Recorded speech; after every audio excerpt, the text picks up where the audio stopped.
Les había pedido el día jueves, les recuerdo a los que estuvieron y a los que no, que si podían leer el libro de Ruth, porque el libro de Ruth es un libro que se lee muy fácilmente, es un libro muy cortito, pero a pesar de que es un libro corto, pequeño, en cuanto a extensión literaria se refiere, es un libro muy grande en cuanto a su grandeza espiritual. Encontramos unas lecciones realmente maravillosas, ¿eh? Así que en esta tarde vamos a disfrutar de la exposición de la palabra a través del libro de Ruth. Y vamos a orar en este momentito para pedir la bendición del Señor. Queremos, como siempre, dar la bienvenida a todos, especialmente a los que probablemente esta tarde estén por primera vez. Yo veo caras nuevas en esta tarde. Espero que estén a gusto, que estén cómodos y que podamos disfrutar todos de la palabra del Señor en este momento. Padre Celestial, te damos muchas gracias por este tiempo hermoso de alabanza, de adoración que hemos tenido. Gracias, Padre, por este lugar que tú nos has provisto para alabar y adorar tu nombre. Queremos pedirte en esta tarde que bendigas, Señor, este estudio de tu palabra, que seamos buena tierra donde pueda ser sembrada tu bendita y poderosa palabra. Quita todo obstáculo, todo impedimento, abre nuestra mente, nuestro corazón, nuestro oído espiritual, para que podamos aprender y descubrir las maravillas de tu palabra, Señor. Ponemos delante de ti, pedimos tu bendición, que todo cuanto aquí se haga y se diga sea para tu gloria y tu honra. Gracias también por los hermanos de diferentes naciones que en este momento a través de internet están en sus hogares, en sus países, también escuchando tu palabra. Bendícelos también a ellos y a todos y a cada uno de nosotros. Aquí estamos para aprender de ti. En el nombre de tu amado Hijo Jesús. Amén y amén. Vamos al libro de Ruth, por favor, rápidamente. Ya se han leído unos versículos en esta tarde. Para los que han leído el libro, saben perfectamente que es un libro que está a continuación de la historia de los jueces, lo cual no significa que ya la historia de los jueces pasó al pasado, a la historia, y comienza una etapa nueva, sino que la historia de la familia de Elimelech y su esposa, Noemí, y de sus hijos, se lleva a cabo durante el período de los jueces. La mayoría de los comentaristas dicen que pudo ser, por lo que a continuación les voy a leer, que lo que le ocurrió a Elimelech y a Noemí y a su familia fue probablemente durante el tiempo de Gedeón, el juez llamado Gedeón.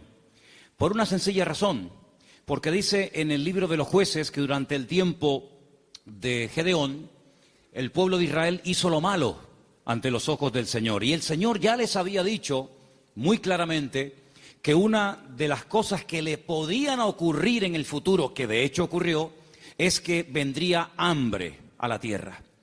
Y curiosamente, si leemos la historia de todos y de cada uno de los jueces, que es una historia de casi 300 años, muy larga, encontramos que en el tiempo, en el periodo de Gedeón, fue cuando hubo hambre.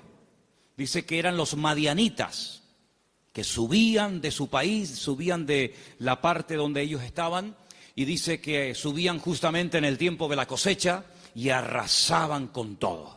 Dejaban al pueblo muerto de hambre, el pueblo entró en una crisis económica, la gente tuvo que ir al monte a esconder en cuevas, y es cuando ellos claman al Señor y el Señor levanta a Gedeón.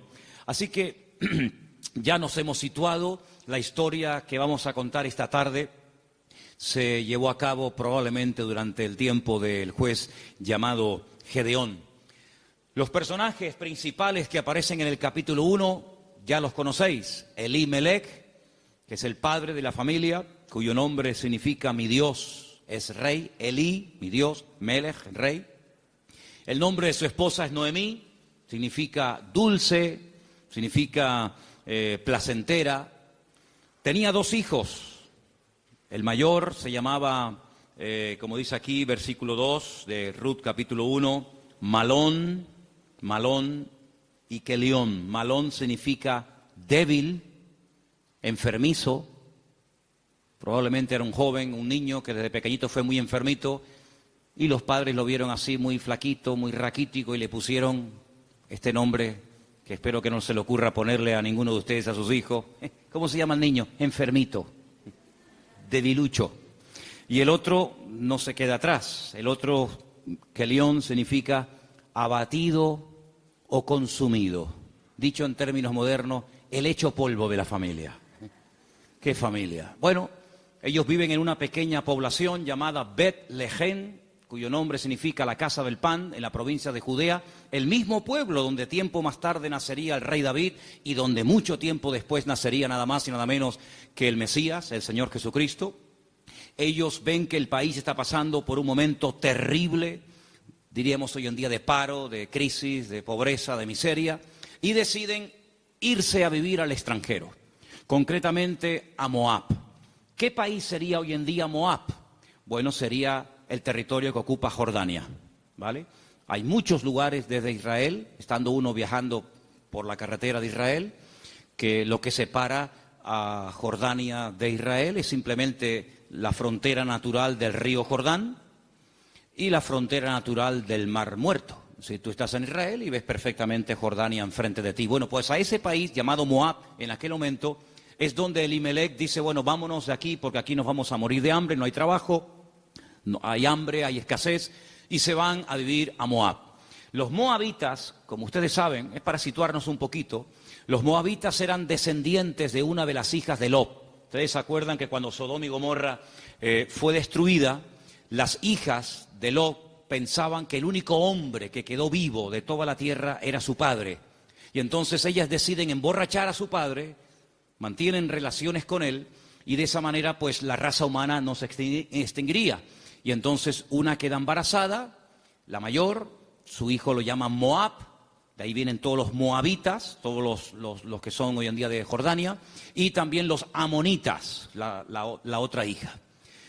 Eran idólatras. El dios principal que se adoraba en Moab era Quemos, una idolatría terrible, y a ese lugar, simplemente porque hay trabajo y simplemente porque hay comida, sin importarle el ambiente espiritual donde va a meter a su familia, allí se va Elimelech, el aventurero, y claro, con el paso del tiempo, lo que pareció o empezó muy bonito, termina en una auténtica tragedia. La Biblia nos enseña que el padre muere, Elimelech muere, no sabemos de qué. Noemí quedó viuda, pero tenía 2 hijos. Y los hijos eran los responsables de cuidar de sus padres cuando estos eran mayores o quedaban viudos. Pero con tan mala suerte, dirían algunos, que sus 2 hijos, da a entender el texto que murieron los 2 en el mismo tiempo, el mayor y el menor. Los judíos entienden que esto fue una especie de castigo o de consecuencia de haber depositado su confianza en los campos de Moab en vez de en el Dios vivo. Y es que yo creo que problemas vamos a tener siempre durante toda la vida. Ahí no está la cuestión. La pregunta es, ¿cómo vamos a reaccionar los creyentes cuando tengamos problemas? Porque cómo reacciona la gente del mundo, ya lo sabemos. Pero ¿cómo debe de reaccionar un hijo, una hija de Dios, una familia cristiana, creyente en el Señor, cuando vienen tiempos difíciles? De paro, de enfermedad, de muerte, de separaciones de los padres o problemas económicos. ¿Cómo vamos a reaccionar ante la adversidad?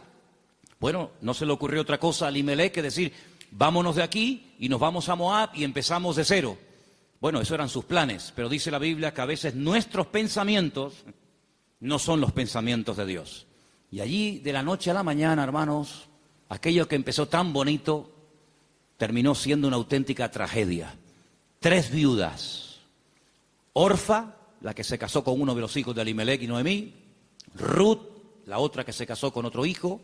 Y también Noemí. 3 mujeres solas ante el peligro. En aquella época no había pagas, ni había ayudas del gobierno, ni del Estado para mujeres viudas.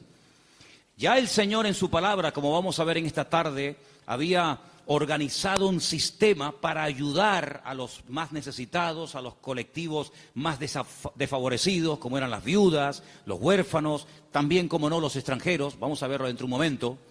Pero Noemí decide regresar. Ahora, si ustedes han leído detenidamente el libro, se van a dar cuenta que lo más probable es que las propiedades, sobre todo las tierras que eran en su día de Elimelech, él las tuvo que vender o hipotecar para poder marcharse con su familia al extranjero. Eso es algo que ha hecho muchísima gente que han venido de otras naciones. Tal vez en esta tarde hay alguien aquí entre nosotros que dice, pues eso es lo que yo he tenido que hacer. He tenido que hipotecar mi casa o pedir un préstamo a un banco o vender un terreno que yo tenía en Bolivia, en Argentina, en Ecuador, en Brasil o donde fuera para poder venir a España, a Europa y empezar una vida nueva. Evidentemente eso lo tuvieron que hacer ellas, porque después vamos a ver que efectivamente eso fue lo que pasó. Así que ya no tienen propiedades, ya no tiene marido, ya no tiene hijos y ahora no solamente está viuda, sino que ahora ya tiene unos cuantos años encima. Y el presente y el futuro es realmente terrible, terrible. Las dos nueras le dicen, no te preocupes, nosotras vamos a ir contigo, te vamos a apoyar, te vamos a sustentar. Pero hay un momento en el que Noemí se vuelve y les dice las siguientes palabras. Estamos en Ruth capítulo 1. Noemí le dice en el versículo 8 a sus dos nueras, andad, volveos cada uno a la casa de su madre. Que el Señor haga con vosotros misericordia, como la habéis hecho con los muertos, sí, con vuestros maridos y conmigo. Que el Señor os conceda hallar descanso, cada uno en la casa de su marido. Luego las besó y ellas alzaron la voz y lloraron. Realmente la tristeza, el desánimo, la depresión, la angustia, el miedo se había apoderado de estas tres pobres mujeres. Y ellas le dijeron, versículo 10, ciertamente nosotras, fijaros tan plural, nosotras iremos contigo a tu pueblo. Verso 11, Noemí les respondió y les dijo, volveos, hijas mías, ¿para qué habéis de ir conmigo? ¿Tengo yo más hijos en el vientre que puedan ser vuestros maridos? Volveos, hijas mías, e idos, porque yo ya soy vieja para tener marido. Y aunque dijese, esperanza tengo, y esta noche estuviese con marido, y aún diese a luz hijos, ¿habíais vosotras de esperarlos hasta que fuesen grandes? ¿Habéis de quedaros sin casar por amor a ellos? No, hijas mías, que mayor amargura tengo yo que vosotras, pues la mano del Señor ha salido contra mí. Ellas alzaron su voz otra vez, lloraron, y Orfa besó a su suegra, mas Ruth se quedó con ellas. Ay, amigo, ya se produce una ruptura. Ya no son las tres las que están como una piña. Al fin y al cabo las tres tienen un denominador común. Son viudas, tan solas en la vida. Sino que ahora dice la Biblia que una de ellas, Orfa, cuyo nombre significa terca o testaruda, toma una decisión. Y entonces la decisión que toma es volver a la casa de su familia. Noemí le dijo, y aquí tu cuñada se ha vuelto a tu pueblo y a sus dioses, vuélvete tú tras ella. A mí me llama la atención que la Biblia destaca no solamente el hecho de que ella vuelve a su familia, lo cual en cierto sentido es lógico, ¿verdad? Y normal, sino que añade algo que es muy significativo. Dice, ella se ha vuelto a su casa, a la familia de sus padres y a sus dioses. Yo dije al principio en la introducción que en Moab no se adoraba al Dios de Abraham, de Isaac y de Jacob. No era el Dios vivo al que se adoraba. Eran idólatras. Adoraban como Dios principal a Quemos, seguramente a otros más, a Baal, a Astarot y sabe Dios a quién más. Por lo tanto, cuando ella se va a la casa de su familia, vuelve otra vez a practicar y a adorar los dioses que probablemente, no tenemos 100% de seguridad para asegurar esto, ella había dejado de adorar durante el tiempo que estuvo casada con uno de los hijos de Noemí. Ella vuelve otra vez atrás y vuelve otra vez, permítame la expresión, es una expresión bíblica, vuelve otra vez al vómito. Y a mí me hace recordar la historia de Orfa. No voy a hablar mucho de ella, pero sí quisiera destacar que, ¿saben a quién me recuerda Orfa? Cuando estaba preparando todo esto para el día de hoy compartir con ustedes, me venía a la cabeza el joven rico. ¿Os acordáis de la historia del joven rico? Un chico aparentemente que quería saber la verdad, que quería crecer, que quería respuestas a sus preguntas y a sus dudas. Y cuando el mismísimo Señor Jesucristo le dice, tú has hecho esto y esto y esto y esto, y está muy bien. Pero yo observo, yo noto que a ti te hace falta una cosa en la vida. Y te voy a decir qué es lo que a ti te hace falta. Y se lo dice, y dice que se puso muy triste y dio media vuelta y se marchó, y ahí acaba la historia del joven rico. A pesar de que el Señor le dijo algo tremendo, ven conmigo, pero él no estuvo dispuesto a pagar el precio. Viendo Noemí que una de sus nueras se ha vuelto atrás a sus dioses, a su antigua vida, le dice a la otra que le queda, a Ruth, versículo 15, he aquí tu cuñada se ha vuelto a su pueblo y a sus dioses, vuelve tú tras ella. Y ahora viene una de las declaraciones más hermosas de toda la Biblia.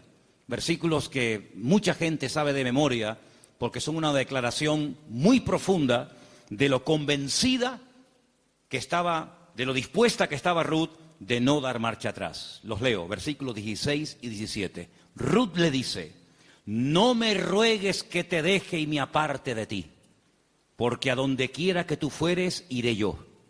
Donde quiera que vivieres, viviré. Tu pueblo será mi pueblo, y tu Dios será mi Dios.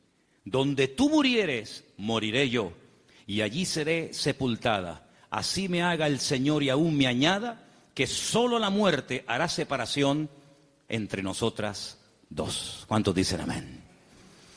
Y allí se van estas dos mujeres. Claro, lógicamente Noemí es mucho más mayor que Ruth, pero allí emprende una aventura rumbo a lo desconocido. Se va Ruth a un país que no conoce, solamente de oídas, donde las costumbres, la religión, por decirlo de alguna manera, las leyes son completamente diferentes a la cultura, al país en el cual ella ha vivido durante toda su vida. Pero allí se va dispuesta a adorar al Dios de Noemí. Podríamos decir, en términos que nos podamos entender en esta tarde, que Ruth verdaderamente lo que decide es convertirse, no solamente ayudar y no dejar abandonada a su suegra, sino convertirse al Dios de su suegra y lógicamente también de su marido y en su momento de su suegro. Tu pueblo será mi pueblo, tu Dios será mi Dios. El Dios monoteísta, el Dios que no acepta que se adore a otros dioses aparte de Él, sino que, como dice en su palabra, al Señor tu Dios adorarás y a Él solo servirás. ¿Cuántos dicen amén? Allí se va Ruth rumbo a lo desconocido. Y saben, hermanos, hay un capítulo en la Biblia, que es el famoso capítulo de la mujer virtuosa de Proverbios, que si no me equivoco creo que es el capítulo 31, el último capítulo del libro de Proverbios, que se llama La mujer virtuosa, Eshet Hayil. Y Ruth es la única mujer en todo el Antiguo Testamento que recibe el título de Eshet Hayil, que significa mujer virtuosa.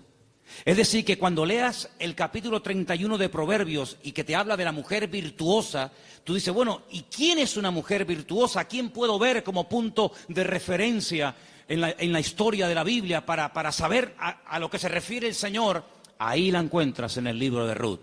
Una mujer sacrificada, trabajadora, fiel, que es capaz de renunciar a todo a cambio de nada, aparentemente. Una mujer que incluso está dispuesta a morir en tierra ajena. Y fíjate que me llamó la atención que José, que estaba muriendo fuera de su tierra, estaba muriendo en Egipto, antes de morir dice que él dio orden de que, como él sabía y anticipa proféticamente la liberación de la esclavitud de Egipto, él da orden para que sus huesos se los lleven con ellos cuando salgan milagrosamente de Egipto. Y dice la Biblia que lo hicieron así, y durante 40 años, hermanos, los israelitas estuvieron dando vueltas y vueltas en el desierto cargando los huesos de José hasta que llegan a Canaán y logran darle una digna sepultura. Sin embargo, Ruth no dice, cuando yo muera, por favor, lleven mi cuerpo, lleven mis huesos a Moab, sino que ella dice, donde a ti te entierren, que me entierren a mí ahí también al lado tuyo. Sí, una mujer decidida, una mujer comprometida, en otras palabras, una mujer con las ideas claras. ¿Cuántos dicen amén? ¿Cómo vamos a reaccionar frente a la adversidad? Porque si huyeron de Israel, de Betlehem, huyeron a Moab para buscar una mejor vida, ahora la tortilla se ha dado la vuelta. Ahora cuando regresan, ya sin marido y sin hijo, y con unos cuantos años encima, sola, viuda y sin recursos, hipotecada hasta las cejas y con otra nuera que la acompaña, pues no piensen ustedes que el retorno fue mejor que la ida. Es más, dice la Biblia que cuando las vieron entrar por el pueblo de Betlehem, toda la ciudad se echó a la calle diciendo, madre mía, podríamos utilizar el refrán popular nuestro que dice, ¿quién te ha visto y quién te ve? La mujer salió, o las mujeres salían al encuentro a saludarla y le decían, Noemí, Noemí, tantos años sin saber de ti, vienes sin marido, vienes sin hijo, vienes enferma, golpeada, herida por la vida. Y ella decía, no, por favor, no me llaméis nunca más, no me llaméis más Noemí, porque yo no tengo placer, no tengo contentamiento, ya no me alegra, ya no me llena nada en la vida. Por favor, llamadme Mará, Mará, que significa mujer amargada o afligida. ¿Qué te parece? Y ahora uno dice, bueno, ¿y ahora qué? ¿Ahora qué? ¿A qué se van a dedicar estas mujeres? Ahora sí quiero que vayamos al libro de Levítico, donde hay unos versículos que pocas veces se leen, pero vamos a ver que son muy interesantes, porque en ese pasaje de Levítico, capítulo 19, del 9 al 10, no sé si ustedes lo tenían buscado, ¿no? Okay. Capítulo 19 de Levítico, vamos a leer una ley que solamente existía en el pueblo de Israel en aquel tiempo, y es una ley tan extraordinaria, tan increíble, que fue lo que ayudó en cierto sentido a restaurar la vida de Ruth y de Noemí en aquel nuevo país para ella. Levítico capítulo 19, versículos 9 y 10, el Señor dice en su palabra, cuando ciegues la mies de tu tierra, no cegarás hasta el último rincón de ella, ni espigarás tu tierra cegada.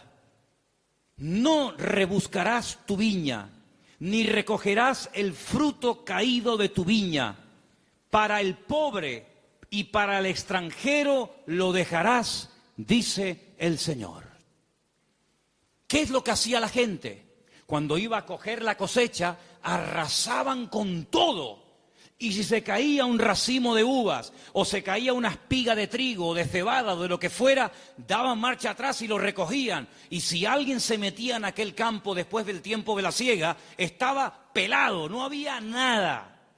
Sin embargo, el Señor dice, ustedes van a ser diferentes. Esto es una ley donde el Señor muestra su amor y su compasión por el pobre, por el huérfano, por la viuda, por el extranjero, por el que no tiene prácticamente ningún recurso para buscarse la vida, como el caso de Ruth y de Noemí. Ustedes cuando vayan a cegar, no sean avariciosos, no quieran acapararlo todo. Oye, si se cae una espiga, déjala. Si hay un rinconcito que no quieres, digamos, cosecharlo, meter la hoz, déjalo ahí en un rinconcito, para que cuando ustedes terminen, pues puedan entrar los que no tienen tierra, los que no tienen trabajo, las viudas, los extranjeros, los pobres, los huérfanos, y puedan de alguna manera conseguir algo para llevarse a la boca. Y eso es lo que utiliza Ruth. Como ella sabe, evidentemente por los labios y por la influencia buena de Noemí sobre ella, le dice, vete a espigar, vete hoy a buscar la vida. Noemí, ¿a dónde va a ir la pobre? Si la pobre ya está vieja, está enferma, está cansada, está desanimada, pero allí se va Ruth. Y si ustedes han leído el libro, dice que se va antes de la salida del sol y cuando llega la noche aún está espigando en el campo. Es increíble. Ella podía haber recogido menos, pero ella está recogiendo para ella y también para su suegra Noemí. Y hay un momento en el que la invitan a comer. El dueño del terreno, un tal Booz, del cual hablaremos ahora, dice, ¿esta mujer quién es? Dice, esta es la nuera de Noemí, lleva todo el día trabajando. Dice, denle de beber agua. Y cuando llega la hora del almuerzo, cuando llega la hora de la comida, la Biblia dice que la invitan a comer. Y ella dice que comió hasta saciarse, pero hay un momento en el que le sobra comida, y en vez de tirarla a la basura, como la mayoría de la gente hace cuando le sobra comida, dice que ella la guarda. Y cuando llega la noche a la casa de Noemí, dice que le enseña un efa. Un efa son 35 kilos. en este caso de cebada, y dice, mira, esto es lo que yo hoy he espigado, después lo he tenido que desgranar para hacer la harina, y no solamente eso, sino que te traigo la comida que me sobró al mediodía, te la traigo para que tú comas. Cuando le pregunta a la suegra, ¿en qué campo tú has estado hoy? ¿Dónde has trabajado? Y le dice, he trabajado en el campo de un tal Booz y me ha tratado muy bien. Le ha dado orden a sus criados, a los jornaleros, de que no se metan conmigo, de que no se rían de mí, de que me traten bien, de que no me hagan pasar vergüenza. Y le dice Noemí, pues si en ese lugar te ha ido bien, sigue ahí. Eso me llamó mucho la atención. Dice, no cambies de campo. Si en un sitio te ha ido bien, ¿para qué ir a otro sitio? Ayer estábamos en el sur y hablando con un señor venezolano que ha montado un negocio, me dijo una frase que yo en mi vida había oído y nos gustó mucho y nos impactó. Y dijo, nunca vuelvas al lugar donde un día fuiste feliz. Porque si vuelves a un lugar hace años donde fuiste feliz, nunca más volverás a experimentar la felicidad que añoras. Oye, me impactó aquello. Y me vino a la cabeza el texto que dice, nunca digas que los tiempos pasados fueron mejor que el tiempo presente. Dice, porque no hablarás con sabiduría. Pero Noemí se da cuenta de que hay un hombre que se llama Booz y resulta que se da cuenta la viuda Noemí de que ese tal Booz, cuyo nombre significa mi fortaleza, resulta que es Goel. Ahora hablaremos de esta palabra que es una palabra de vital importancia en la Biblia. Aprendan de esa palabra. Viene del verbo Gaal. El verbo Gaal en hebreo significa libertar. Goel es la palabra que se traduce al castellano por la palabra redentor. Ahora vamos a ver lo importante que era la figura del Goel, porque en cierto sentido vamos a ver que Booz es un tipo de Cristo. Fíjense qué importancia tiene esto. Resulta que había una ley, que vamos a leerla, hemos leído la ley de la siembra, de dejar trozos para los pobres, para las viudas, pero en Deuteronomio capítulo 25 hay una ley muy interesante que yo no sé, si la tuviéramos que poner en práctica nosotros hoy en día, si estaríamos dispuestos a cumplir con esto. Yo no sé, pero es muy interesante, no sé si alguna vez la has escuchado. Dice así, Deuteronomio capítulo 25, del versículo 5 en adelante. Dice así la palabra, escucha. Cuando hermanos, varones, habitaren juntos y muriere uno de ellos, como el caso de Malón y Kelión, que eran hermanos que vivían juntos, si muere uno de ellos y no tuviere hijos, la mujer del muerto no se casará con hombre extraño. Su cuñado se llegará a ella y la tomará por mujer y hará con ella parentesco. Y el primogénito que ella diere a luz sucederá en el nombre de su hermano muerto, para que el nombre de éste no sea borrado de Israel. ¿Entendéis, no? Si el hombre no quisiere tomar a su cuñada, irá entonces su cuñada a la puerta, a los ancianos, y dirá, mi cuñado no quiere suscitar nombre en Israel a su hermano, y no quiere emparentar conmigo. Entonces los ancianos de aquella ciudad lo harán venir, hablarán con él, y si él se levantare y dijere, no quiero tomarla, se acercará entonces su cuñada delante de los ancianos, le quitará el calzado del pie, le escupirá en el rostro y le hablará y le dirá, así será hecho al varón que no quiere edificar casa a su hermano. Y se le dará este nombre en Israel, la casa del descalzado. Qué ley tan extraña, ¿no? Dos hermanos y uno de ellos muere sin haber tenido hijos, y para que no se olvide o para que no se quede su nombre borrado en la historia, el hermano vivo, que es el Goel, el Redentor, tenía que casarse con la viuda, y el primer hijo que naciera de esa relación es como si fuera hijo del hermano difunto, para que de esa manera se perpetuara su nombre y para que de esa manera las herencias y las tierras no se diluyeran en el espacio y en el tiempo. Y esto es lo que le ocurre a Ruth.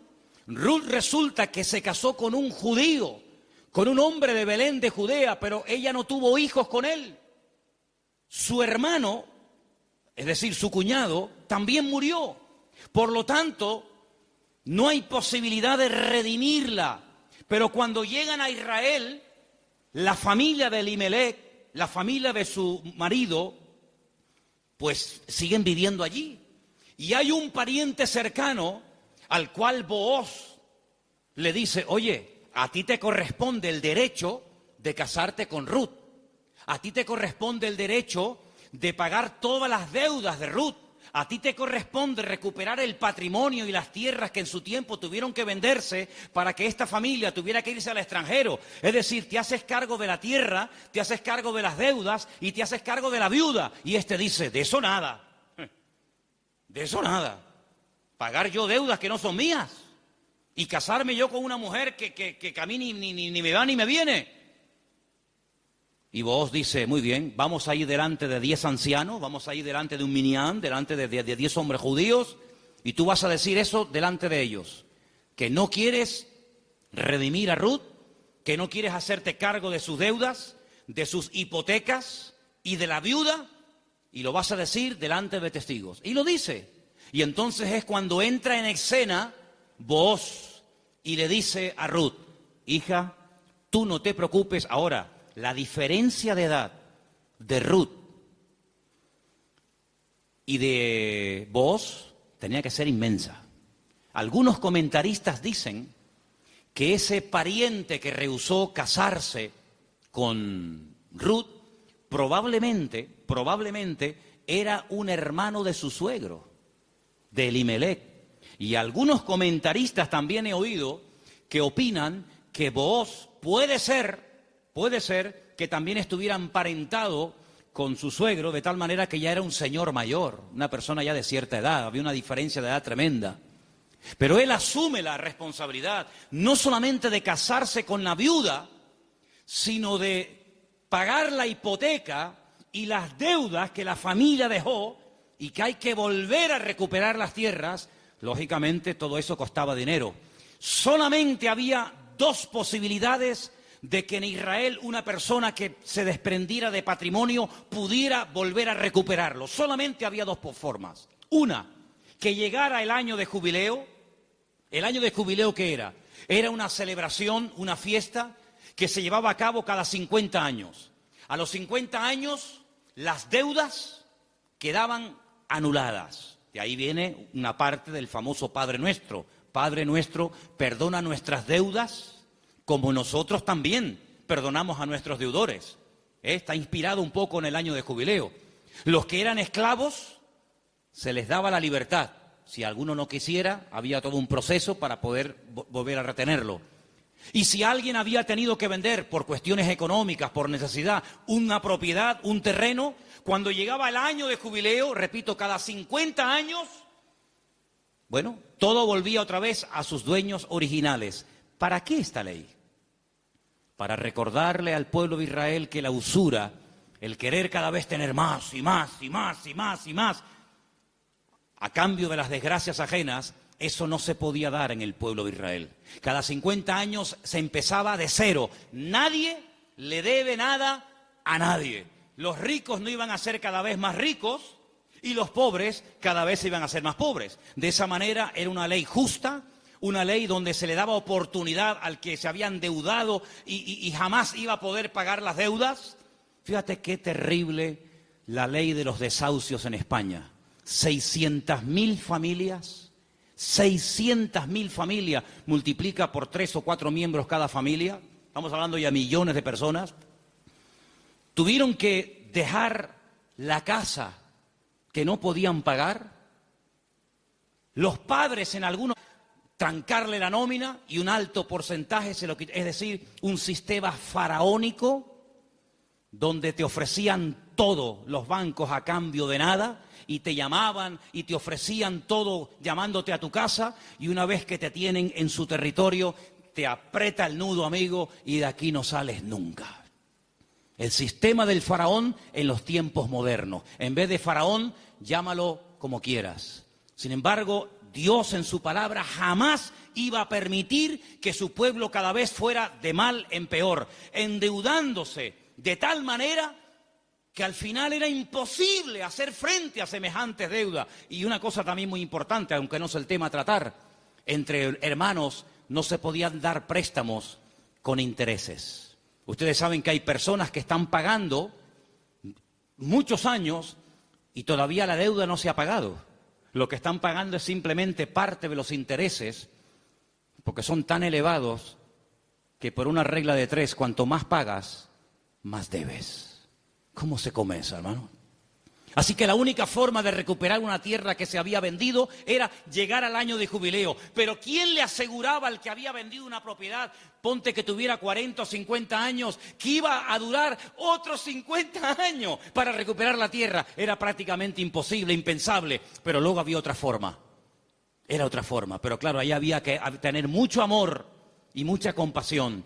Y era decir, no es mi deuda, entre comillas, no es mi problema, pero yo voy a redimirte, yo voy a ser tu Goel, yo voy a asumir cuánto debes. Pues mira, tuve que vender la casa, tuve que hipotecarla, tuve que vender el terreno, tuve que hipotecar los animales. En algunos casos tuve que vender a mis hijos como esclavos a trabajar a jornal durante un tiempo. Yo me hago cargo de todas tus deudas y encima me caso contigo, levantamos descendencia y empezamos una vida nueva. ¿Cuántos dicen amén? Bueno, hermano, eso fue lo que hizo el Señor Jesucristo por todos y cada uno de nosotros, ¿sí o no? Cuando vinimos al Señor, la inmensa mayoría de los que estamos aquí y muchos de nosotros, ¿cómo vinimos al Señor? ¿En nuestro mejor momento? Yo pienso que la mayoría de los que nos hemos convertido al Señor, cuando vinimos a los pies de Cristo, vinimos en nuestro peor momento. Algunos desanimados, otros enfermos, otros enganchados, otros esclavos de no sé qué, de no sé cuánto. Pero el Señor Jesucristo dijo, a ver, ustedes tienen una deuda tremenda. Y una deuda no con un banco, no con una financiera.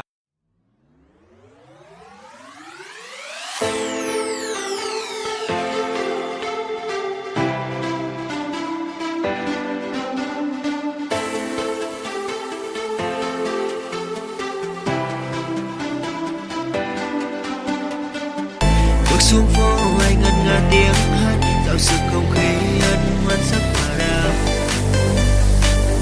Ghé quán nước một thêm bao thuốc lá, bụng phì phèo khói trong ánh sao thái mang ngầu. Này này cô em kia ơi, lại gần anh thêm đi thôi, vẫn lại như thế không ai thích em đâu. Tụi mình đi trái hết phố, buồn thì cùng mãi dài ngô, một là không ai thấy em thích đi bơi.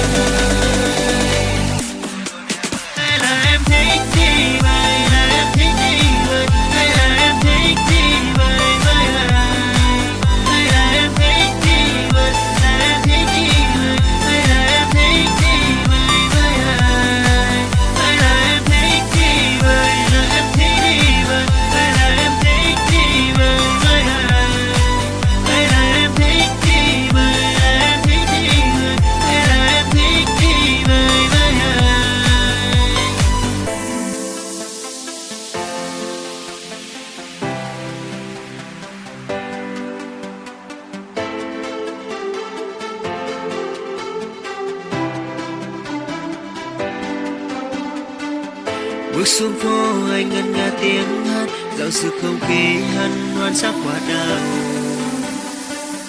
Ghé quán nước một thêm bao thuốc lá, bụng thì phèo khói trong ánh sao thấy nó ngầu. Này này cô em kia ơi, lại gần anh thêm đi thôi, mà lại như thế không ai thích em đâu.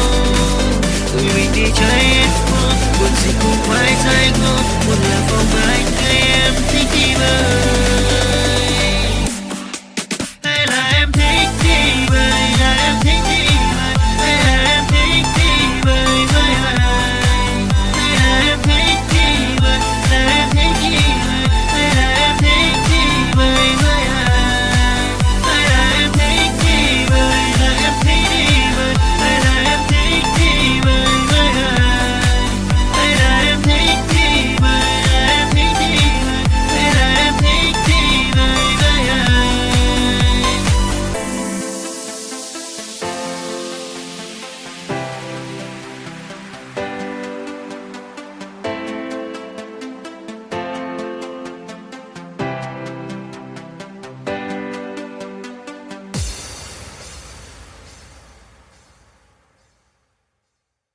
ustedes tienen una deuda conmigo. Y es una deuda que no se puede pagar con trabajo, ni con dinero, ni con lágrimas, ni con sudor. Es una deuda que solamente se puede pagar con sangre. Pero no cualquier sangre, sino con la sangre preciosa de Jesucristo. Y vuestra miseria, vuestra hipoteca, vuestra crisis material y espiritual, yo me hago cargo de ella. Y yo os compro a precio de sangre. Y por eso podemos leer en Primera de Pedro unos versículos tremendos, donde basados en la ley del Goel, el que redimía al que estaba destruido, Pedro dice, tenéis que saber, hermanos queridos, Primera de Pedro 1:18, que habéis sido rescatados. Eso fue lo que hizo Booz por Ruth, rescatarla, redimirla. Vosotros fuisteis rescatados de vuestra vana manera de vivir, la cual recibisteis de vuestros padres. No con cosas corruptibles como oro o con plata, sino con la sangre preciosa de Cristo, como de un cordero sin mancha y sin contaminación, ya destinado desde antes de la fundación del mundo. Cristo, antes de que existiera Adán y Eva, antes de que existiera el jardín del Edén, Él sabía que un día iba a venir a este mundo a morir en la cruz por los pecadores. Desde antes de que el mundo existiera, ya Él sabía que su destino iba a ser ese. Desde antes de la fundación del mundo, pero manifestado en los postreros tiempos por amor de vosotros. Y mediante Él, ¿cuál creéis en Dios? Quien le resucitó de los muertos y le ha dado gloria, para que vuestra fe y esperanza sean en Dios. ¿Cuántos dicen amén? Este Booz es un hombre tremendo. Es un hombre que dice, bueno, yo soy rico, tengo tierras, tengo de todo. ¿Qué necesidad tengo yo de meterme ahora, permítame, en estos líos? Asumir deudas que yo no contraje. Si Elimelech hipotecó sus tierras y tuvo que vender sus casas, ¿a mí qué me importa? Diría alguno. Y si tuvo que irse al extranjero a buscarse la vida, y si allí murió él y sus hijos, y ahora hay una serie de mujeres que están las pobrecitas sin nada en la vida, ¿yo qué tengo que ver con todo esto? Pero Booz no es un hombre frío, insensible. Booz es un hijo de Dios, y los hijos de Dios tenemos corazón, no solamente cabeza. ¿Cuántos dicen amén? Hay que tener corazón, hermanos, en las vestiduras del sumo sacerdote, que las tenéis ahí si queréis ver cómo eran. El sumo sacerdote llevaba en su pecho los nombres de la familia de Israel, las tribus de Israel, Judá, Benjamín, Zabulón. Y el sumo sacerdote decía, pero si yo no soy de la tribu de Judá, ¿yo para qué tengo que llevar el nombre de una familia que no es la mía? ¿Por qué tengo yo que llevar en mi pecho el nombre de la tribu de Zabulón, si yo soy levita? Pero es que el Señor le enseñó al pueblo de Israel a través del sumo sacerdote que para servir a Dios y para creer en el Señor y hacer su voluntad, uno tiene que tener corazón. ¿Cuántos dicen amén? Hay tanta insensibilidad, hermano, incluso en el pueblo de Dios. Sí, dicen que España es un país muy solidario, el país de más donaciones de órganos del mundo. Sí, está muy bonito. Pero hermanos, el mundo no nos tiene que dar ejemplos a nosotros, ni lecciones de solidaridad y de amor, sino que somos nosotros los que deberíamos ser la gente más solidaria y los que más apoyamos al necesitado del mundo, porque para eso el Señor nos ha puesto en esta tierra. Y Booz dijo, no, yo no me voy a limpiar las manos como tú que te has limpiado las manos, porque los que habéis leído el libro, os habéis dado cuenta que cuando al pariente cercano le dicen, oye, que hay unas tierras que son preciosas, están abandonadas, porque Elimelech se tuvo que ir al extranjero, pero son unas tierras hermosas. Este dijo, uy, estas son para mí, porque ahora junto las mías con las de Elimelech, y cuando yo me muera, mis hijos tendrán más herencia. Y tiene unos campos, y tiene unos olivares, y tiene, pero Booz le dice, pero espérate un momento. No solamente hay que recuperar tierras y propiedades, sino que aquí hay algo muy importante, y es que aquí hay una vida. Aquí no solamente hablamos de cosas, aquí hablamos de seres humanos. Qué interesante que Faraón decía, llévense las bestias, llévense los animales, pero déjenme las mujeres y los niños aquí. Qué curioso, ¿no? Interesante, ¿no? Y Booz dijo, no, si tú no quieres hacerte cargo de esta situación y no quieres coger todo el paquete, sino lo que te interesa, y renuncias, entonces yo hago acto de presencia. Y ahí entra Booz en escena, y dice la Biblia que se casan, y desde el momento en el que Ruth entra en contacto con Booz, su vida cambió radicalmente. Pero yo pregunto, ¿y este hombre tan bueno, tan solidario con un corazón de oro, que sin comérselo ni bebérselo, se encuentra de la noche a la mañana teniendo que asumir una responsabilidad tremenda de atender a una viuda, con lo que eso conlleva, de atender también a una suegra, que no era la suya, pero que viene en el paquete también incluida, de tierras, de hipoteca. Este pedazo de hombre, ¿de dónde salió? Algunas hermanas solteras que están orando para tener un compañero, un varón en la vida, dice, pero Señor, súpleme un Booz. ¿Dónde están esos hombres? Bueno, yo no sé dónde están, pero yo te digo una cosa, yo sé de dónde salió este. ¿Sabes de quién es hijo Booz? ¿Tú te acuerdas cuando un día el general Josué le dice a 2 de sus soldados, vamos a entrar a Canaán, cosa que Moisés no logró hacer? A nosotros nos corresponde ahora entrar y tomar posesión de la tierra. Pero antes de entrar, vamos a hacer algo. Voy a mandar a 2 espías, no exploradores como los que mandó Moisés, que fueron unos inútiles, sino 2 espías, 2 hombres que entren secretamente y cuando vengan nos digan qué estrategia tenemos que emplear para atacar este pedazo de ciudad con doble muro, cerrada, imposible de conquistar. Y ahí se van estos 2 hombres. Y van y se quedan en una casa de prostitución. Y algunos dirán, ¿y cómo 2 hombres del pueblo de Israel se van a semejante lugar? Bueno, no es que fueron a pecar, sino que era el lugar donde 2 extranjeros pasarían desapercibidos perfectamente, porque por allí entraban y salían muchos. Y allí contactaron con la dueña de aquel negocio, por llamarlo de alguna manera, y la dueña una noche en una habitación les dice, yo sé quiénes son ustedes, yo sé de qué país sois, yo sé que vosotros sois israelitas, y yo he oído lo que vuestro Dios ha hecho por vosotros. Yo he oído que ustedes salieron de un país llamado Egipto y cuando llegaron a la frontera natural del Mar Rojo, que no podían avanzar y el faraón venía detrás, ustedes clamaron al Señor y el Señor les abrió el Mar Rojo y ustedes pasaron por en medio de él. Y cuando el faraón intentó meterse, el Señor cerró las aguas y murieron los ejércitos del faraón. Y ustedes entraron por el desierto y hemos oído lo que el Señor ha hecho por vosotros y por eso la ciudad está muerta de miedo y ha desfallecido nuestro corazón. Yo suplico, yo ruego por amor de vuestro Dios que cuando entréis y toméis posesión de la tierra, porque sabemos, y dice así, sabemos que Jericó va a ser tomada y conquistada por vosotros, que tengáis misericordia de mí y de mi familia. Y estos hombres se quedan sorprendidos porque esta mujer está contando las noticias de hace 40 años. ¿Tú te acuerdas de lo que leíste en el periódico hace 40 años? Bueno, algunos dirán, pero si yo no tengo más que 25. ¿Pero alguien se acuerda aquí de lo que leyó en un periódico hace 40 años? Ella lo tenía fresco en su mente. Vienen a por nosotros, nuestros días están contados. Esta tierra no nos pertenece. Vienen los hijos de Dios, viene el Dios de Abraham, de Isaac y de Jacob. Tengo que tomar medidas preventivas, tengo que salvar mi vida y la de mi familia.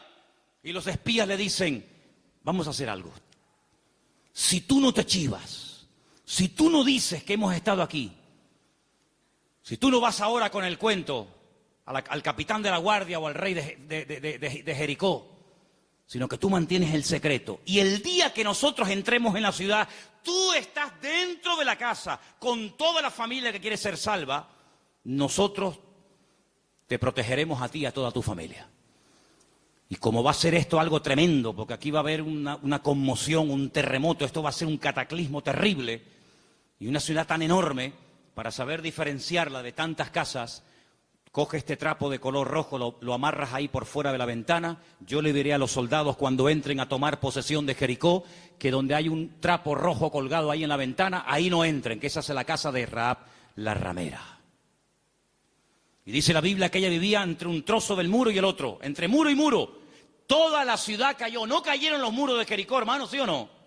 Cayeron los muros de Jericó, pero la casa de Rahab no cayó, pero no estaba en el muro. Pero el que confía en el Señor verá cómo caen a su lado 1000 y 10.000 a su día. Mas a ti no llegará, dice la Biblia. Toda la ciudad cayó, hermano, como añicos. Pero la casa de Rahab se quedó ahí. Y ella se va a vivir con su familia al pueblo de Israel y se casa, dice la tradición, con uno de aquellos espías que se llamaba Salmón.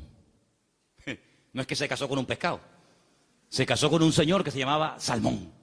Y queda embarazada. Y cuando da a luz, nace nada más y nada menos que un hijo que le pusieron Booz. Ay, amigo, así que Booz era el hijo de Rahab, la de Jericó. Sí, amigo. ¿Qué te parece? ¿Cómo una persona puede cambiar la vida cuando pone su mirada y su confianza en las manos del Señor? De ser una mujer como era en Jericó, a lo que llegó a ser cuando lees el árbol genealógico, los antepasados de Cristo, en Mateo capítulo 1, te encuentras que en el árbol genealógico de nuestro Señor Jesucristo aparece nada más y nada menos que Rahab, aquella mujer salvada milagrosamente de la destrucción de la ciudad de Jericó. Es que en el libro de Ruth hay algo que predomina, hay un hilo conductor que lo encuentras por todas partes, y es que nuestro Dios es un Dios que es un especialista en restaurar vidas destrozadas. ¿Cuántos dicen amén? No solamente es un Dios que echa fuera demonios y un Señor que levanta al caído y un Dios que sana a los enfermos y que salva a los pecadores, sino que es un Dios que le encanta restaurar vidas destrozadas, y cuanto más difícil, mejor lo hace. ¿Cuántos dicen amén? Dile al que está a tu lado, nuestro Dios es un Dios que restaura las vidas. ¡Aleluya! Nuestro Dios restaura las vidas. ¡Aleluya! Vos, el Goel, el Redentor, asume sus responsabilidades, sabe que el primer hijo va a ser considerado no como suyo, sino como hijo del difunto, del marido de Ruth, pero no le importa, porque él no se quiere llevar la gloria en ningún momento, sino que él quiere hacer la voluntad del Señor, aunque el precio a pagar sea ese.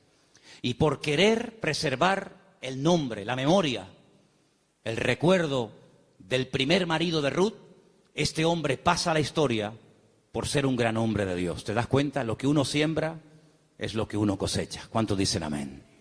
Ahora, no solamente el Goel, el Redentor, era el responsable de pagar las deudas del difunto y recuperar las tierras y casarse con la viuda, sino que hay un elemento que quiero mencionarlo de pasada, no aparece en el libro de Ruth, pero lo quiero comentar, y es que era el responsable de vengar la sangre, era el vengador de la sangre. Es decir, si por ejemplo al marido de Ruth lo hubieran matado, en vez de morir de una enfermedad, como aparentemente parece que murió, lo hubieran matado, Booz tenía la obligación de vengar la sangre del marido de Ruth. Era el que vengaba la sangre derramada inocentemente por cualquier persona.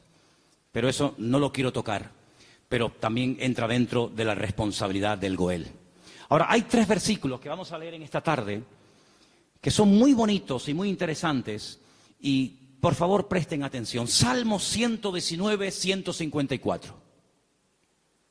Defiende mi causa y redímeme, vivifícame con tu palabra. Vuélvelo a leer otra vez, por favor. Defiende mi causa y redímeme, vivifícame con tu palabra. La figura del Redentor, la figura del Goel, estaba tan impregnada en la cultura judía, en la cultura bíblica, que los salmistas, los que escriben salmos y otras porciones de la Biblia, conociendo la importancia de este personaje tan trascendental para poder restaurar vidas destruidas, se inspiran en esa figura, y entonces el salmista, que seguramente es el autor del Salmo 119, el rey David, dice: redímeme, sé tú mi Goel. Fíjate qué importante era la figura del Goel en aquellos tiempos. Proverbios 23:11, por favor.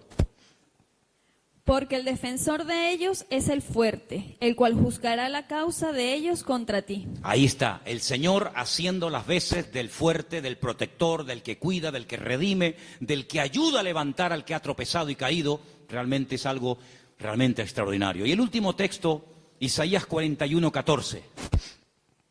No temas, gusano de Jacob, oh vosotros los pocos de Israel. Yo soy tu socorro, dice Jehová, el Santo de Israel es tu Redentor. Amén, el Santo de Israel es tu Goel, es tu Redentor. Él es el que se va a encargar. Ahora, hermano, déjeme que les diga algo.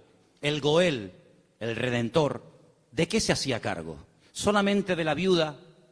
¿Solamente de las deudas? Se hacía cargo de todo. El primero renunció porque quería parte de la tierra, pero no quería asumir la responsabilidad de casarse con la viuda. Booz dice, no, todo o nada. Las deudas, las hipotecas, lo que se perdió y también de las viudas. Y hermanos, el Señor Jesucristo, cuando ha venido a nuestra vida, ¿de qué se ha hecho cargo? ¿De perdonar solamente nuestros pecados? Bueno, gloria a Dios, si solamente hubiera hecho eso el Señor, perdonar nuestros pecados y prometernos la vida eterna, bueno, gloria a Dios. Pero es que hay mucho más que eso. Es que con la salvación, con la conversión, no solamente va incluido el perdón de mis pecados, sino la protección física y espiritual de mi vida. Y Él ha prometido suplir todas mis necesidades. ¿Por qué? Porque es mi Redentor, porque es mi Goel. ¿Quién iba ahora a darle comida y vestido y atender y cuidar y mimar y amar a Ruth? Pues tú, que para eso te has casado con ella, el Goel, el Redentor.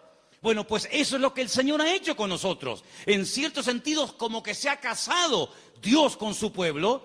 A su pueblo le llama su cuerpo. Ese cuerpo tiene una cabeza que es Cristo. Y Él es el que se encarga de todos y de cada uno de los detalles de nuestra vida. Entonces yo no entiendo cuando hay creyentes que tienen una fe muy grande para una cosa y luego para otro dudan. Pero que el Señor se ha hecho cargo y ha comprado todo. Tus deudas, tus enfermedades, tus desánimos, tus miedos, tus angustias, tus complejos, tu pecado, todo lo ha comprado el Señor. Y Él va a hacer una obra total y completa en la vida de todos y de cada uno de nosotros. ¿Cuántos dicen amén?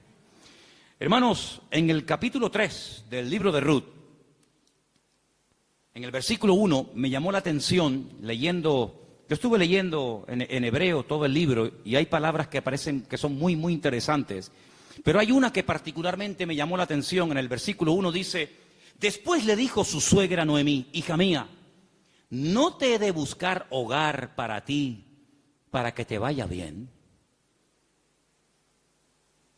Es decir, Noemí dice, yo voy a hacer todo lo posible para que tú a mi lado tengas algún día tu propio hogar. Y busqué la palabra hogar en hebreo. Y la palabra que aparece en el versículo 1, aquí traducida por hogar, es la palabra manoaj. Y cuando yo veo en el texto que pone manoaj, le digo a Elena, Elena, ¿no hay un personaje en la Biblia que se llama Manoaj? Y me dice, sí. ¿Quién era Manoaj? Sí, señor.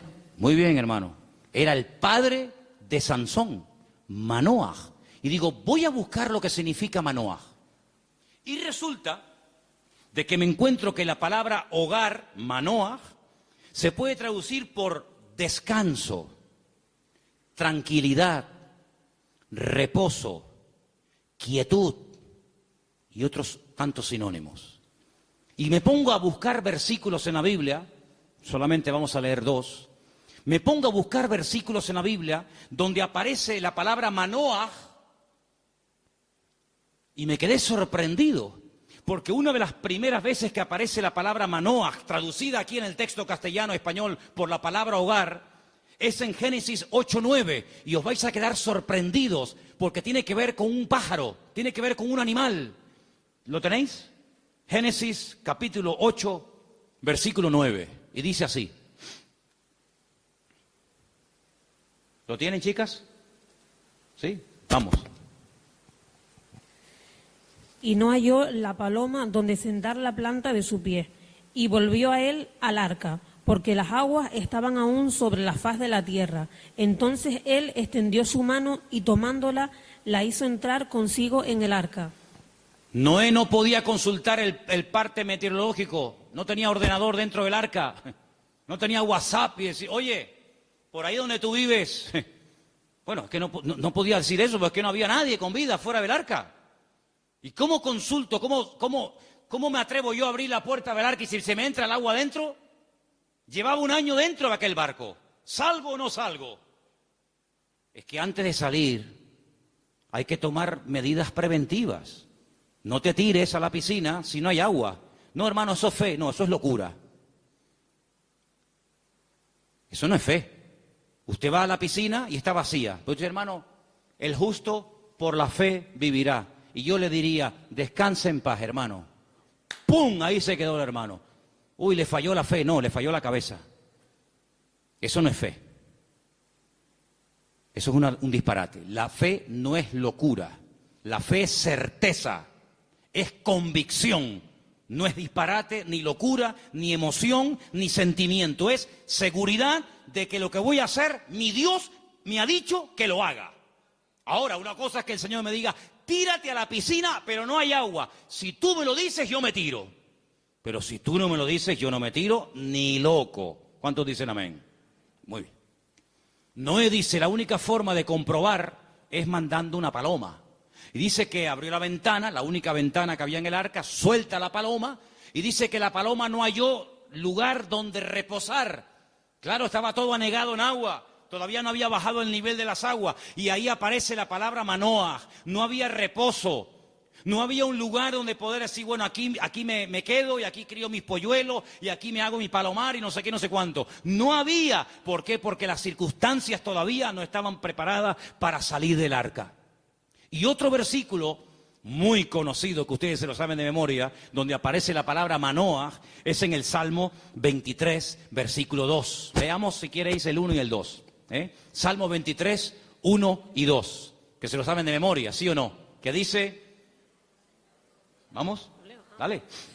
Jehová es mi pastor, nada me faltará. En lugares de delicados pastos me hará descansar. Junto a aguas de reposo me pastoreará. Junto a aguas de reposo. Allí donde hay calma, donde hay quietud, allí me pastoreará el Señor. Una de las características del Señor es que lo que hace el Señor trae al corazón reposo, tranquilidad, paz. ¿Cuántos dicen amén? Donde hay paz, está el Señor. Donde no hay paz, dudo mucho de que el Señor esté. El apóstol Pablo le decía a los corintios, lo que yo les he enseñado es para poner orden en la iglesia, porque esto me lo dijo el Señor que compartiera. Porque en nuestras iglesias lo que caracteriza a nuestras congregaciones es el orden. Pero si alguien quiere ser contencioso, allá él.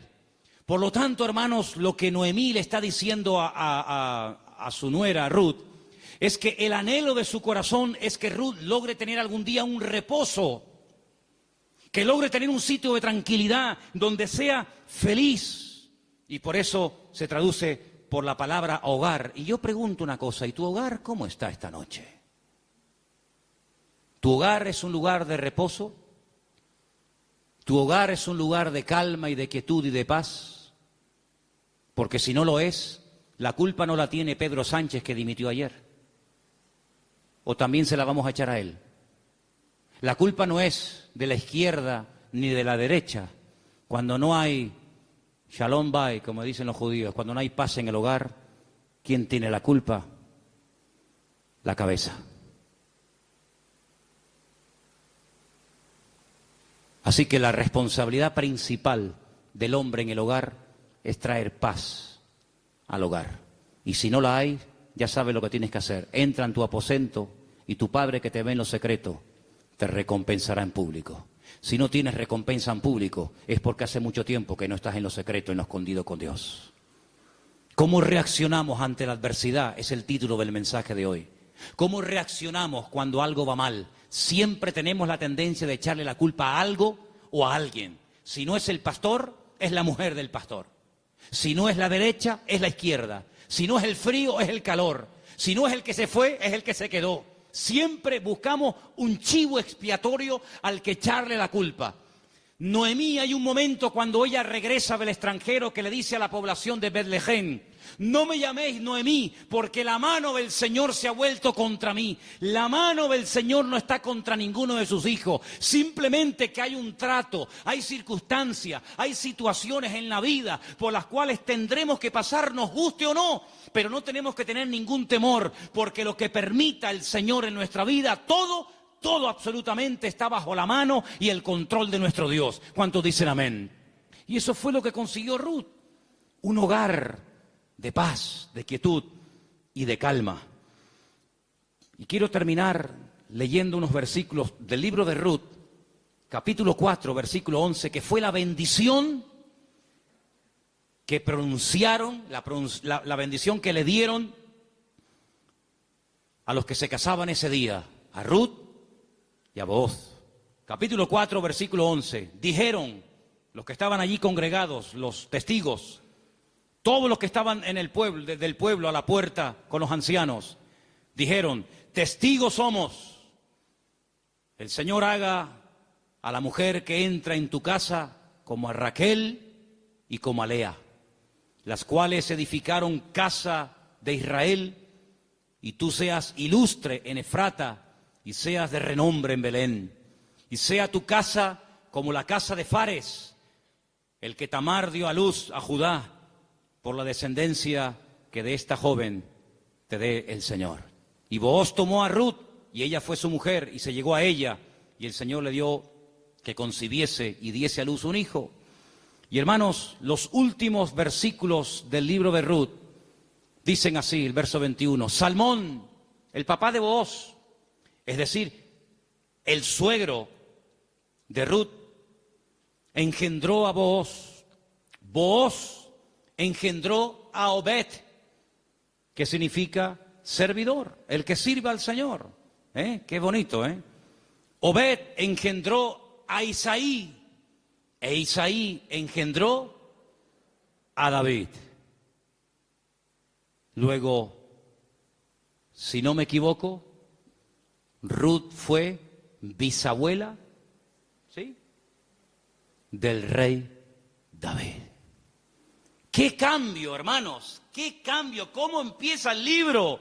Una familia destruida, una familia que no sabe a dónde disparar, que no sabe a dónde irse. Miseria, hambre, he tenido que hipotecar la casa, he tenido que vender los terrenos, sin nada. A la aventura, ¡ala! Nos vamos a Moab. Y sin tener en cuenta que el Señor prohibía categóricamente la unión entre el pueblo de Israel y otras razas. Resulta que sus hijos, hombre, claro, ¿con quién se casaron Kelión y Maleón? ¿Con quién se casaron los hijos de Noemí y los hijos de Elimelech? ¿Con quién? Pues con mujeres del país donde fueron a vivir. Sí, ese es el futuro que le vas a dar a tus hijos. Sí, con la cosa de darle un mejor futuro material, has traído la ruina espiritual a tu casa. Claro, ya sabemos que Dios toma lo destruido, lo roto, lo que no es, para hacer maravillas. Pero ¿para qué te vas tú a Moab? ¿Te vas a meter en la boca del lobo? No, es que allá hay trabajo. ¿Y tus hijos? ¿De quién se van a enamorar? ¿Con quién se van a casar? Con mujeres idólatras. La primera responsabilidad de un padre en una casa con sus hijos, más que darle estudios y una buena carrera, es darle un futuro espiritual a sus hijos. Y Moab, dicho sea de paso, no era el mejor lugar para llevar a una familia a vivir. Prueba de ello que mira cómo terminaron, muertos todos. Todos terminaron muertos, del padre hasta el hijo mayor y hasta el hijo menor. Gloria a Dios que por ahí aparece la misericordia del Señor y que a través de Booz la familia vuelve a remontar vuelo y vuelve a recuperar el ánimo y la esperanza. Pero hermanos, no es tiempo de experimentos. No es tiempo de será por aquí, será por allá, será esto. Vamos a descubrir los principios establecidos por el Señor en su palabra. La vida de un cristiano no es un laboratorio donde hacemos experimentos. Será esta, será aquella, será fulano, será mengano. Vamos a orar seriamente al Señor. Encomienda al Señor tu camino. Confía en Él y Él hará. Aleluya. Y no te impacientes por motivo del que prospera en su camino, porque pronto serán cortados y como la hierba verde se secarán, dice la palabra. En otras palabras, aprendamos a esperar en Dios. Mira, consiguió más, mucho más, en poco tiempo Ruth y Noemí, en la tierra donde el Señor estaba, que todos los años que Elimelech se pagó en el extranjero, que no le sirvieron absolutamente para nada.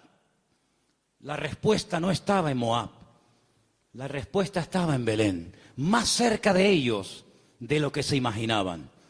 Y yo solamente quiero decirte algo. ¿De dónde viene el Señor Jesucristo? Los antepasados de Cristo, ¿quiénes son? ¿No son Obed? ¿No es Booz? ¿No es Rahab? ¿No es Ruth? ¿No es el rey David? ¿No es la tribu de Judá? ¡Claro que lo es! Luego, fíjate tú cuando una persona hace, como dice la Escritura, las cosas decentemente y con orden, las bendiciones que a corto y a largo plazo pueden llover y caerle a la vida de esa persona. Por lo tanto, hermano, no te precipites. Espera en el Señor, porque el libro de Ruth es muy pequeñito, 4 capítulos, pero es tan grande en lecciones. Y sobre todo, júntate con el que te puede edificar, pégate como una lapa. Ustedes saben lo que es una lapa, ¿verdad? Pégate como una lapa a la persona que te puede bendecir. Le dice, y termino, Noemí a Ruth, no te separes de vos. Esta noche quiero explicar esto, porque puede ser que algunos lo leyeron y dijeron, pero ¿qué le estaba proponiendo la suegra? Dice, esta noche, vístete bien, úngete. Ponte tus mejores vestidos, lávate. Averigua dónde está durmiendo Booz, en la era, tú vete a la era. Cuando él esté dormido, tú te pones a sus pies. Y uno está diciendo, pero bueno, ¿qué le está proponiendo Noemí? Era la forma de la época de recordarle al Goel, oye, hey, que estoy aquí, por si no te has dado cuenta. Dice que ella se acurruca a los pies de Booz y a medianoche, cuando seguramente Booz toca el cuerpo de Ruth, se asusta y dice, ¿pero tú quién eres? No le pudo encender la luz, era todo oscuro y dice, yo soy Ruth la Moabita. Te recuerdo que tú eres el Goel, extiéndeme tu manto. Y entonces ahí es donde él se da cuenta de que en la vida no solamente es tener tierras y criados, sino que hay una responsabilidad muy cerca de ti, la cual tienes que asumir. Y entonces, hermanos, cuando Noemí se entera de todo esto, le dice, tú confía porque este hombre no dejará pasar mucho tiempo hasta que arregle este asunto. ¿No lo habéis leído en el libro esta semana? Tú ahora confía, tú ya has hecho tu parte. Claro, tú no puedes ir sucia a la presencia de Booz. Cuando tú vas a presentarte ante la presencia del Señor, tienes que lavarte. Lo que hacía el sumo sacerdote, lavarse afuera en el lavacro, las manos, los pies, el cuerpo, para luego entrar a la presencia del Señor. Tú haces exactamente lo mismo que hacía el sacerdote, pero tú lávate. ¿Por qué? Porque si tú vas oliendo mal y quieres conquistar y quieres llamar la atención a Booz, sí, se la vas a llamar, pero se la vas a llamar mal. Va a decir, oye Ruth, ¿no te podrías lavar un poquito, por favor? Vístete bien, arréglate, haz tu parte. Y tú tranquila, tú ya has hecho lo tuyo. Yo te aseguro de que este hombre no dejará pasar mucho tiempo hasta que este tema sea solucionado. Hermanos, si esa era la confianza que tenía Noemí en Booz, al ser un hombre de Dios, que al percatarse, al estar informado de una situación que solamente él podía solucionar, ¿cuánto más nuestro Padre Celestial nos dará las cosas que nosotros pedimos y pedimos con fe si sabemos esperar en Él? No dejará pasar mucho tiempo el Señor hasta decir, yo asumo mis responsabilidades y mi responsabilidad es ser tu pastor, proveer tus necesidades, cuidarte y protegerte todos los días de tu vida. Si Booz se encargó de Ruth, ¿cómo no se va a encargar nuestro Goel, nuestro Redentor, nuestro Rey de Reyes y Señor de Señores, de tus hijos, de tu esposa, de tu trabajo, de tu salud, de tu familia, cuando Él es el Señor Todopoderoso que todo lo sabe, todo lo conoce y ni siquiera hemos abierto la boca y ya el Señor sabe lo que mi vida necesita? Por lo tanto, ese fuerte aplauso a nuestro Goel, a nuestro Redentor, a Él la gloria. Él cuida de mi vida, aleluya. Fuerte ese aplauso al Señor. Él cuida de nuestra vida, hermanos. Amén. Amén. Amén. Amén. Amén. Amén. Aleluya. Cierra tus ojos, hermano. La paloma volvió por la tarde, después de dar vueltas y vueltas y vueltas y no encontrar un lugar donde poder posarse y descansar. Noé entendió que aún no era el tiempo. Pero ¿sabes qué? Ya nosotros no vamos a dar vueltas y vueltas y vueltas buscando, como dijo Pedro, ¿a dónde vamos a ir si solamente tú tienes palabras de vida? Aleluya. La búsqueda ya se detuvo hace tiempo, cuando nos dimos cuenta de que bebiendo de los pozos de esta vida siempre volvíamos otra vez a tener sed, hasta que probamos el agua viva de nuestro Dios. El que bebe de este agua volverá a tener sed, pero el que bebe de mí nunca más volverá a tener sed. Bendito sea tu nombre, Señor. Ahí donde estás, cierra tus ojos, inclina tu rostro, habla con tu Goel, habla con tu Redentor. Dile, Señor, hazte cargo de mi vida, Señor. Hazte cargo de mi casa, de mi familia, de mis hijos.